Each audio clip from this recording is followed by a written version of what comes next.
25 này em mới trong trắng, đón xuân thấy lòng bâng khuâng vì em biết yêu rồi chăng. Thật lòng em yêu người một đời nhưng đi cô mang ý anh ý đến trời ban.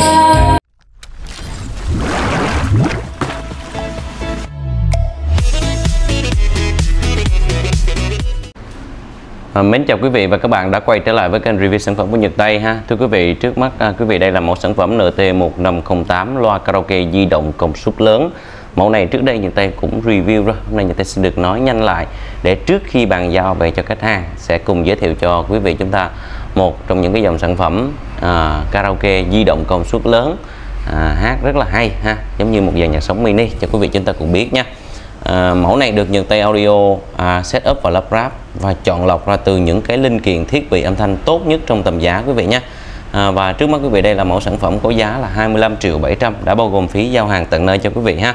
Và sau đây mời quý vị lắng nghe âm thanh cũng như chất lượng ca dao ông kê của dòng sản phẩm này.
Hoa lộc khoe sắc mọi nơi, đón đủ xuân hồng đôi môi.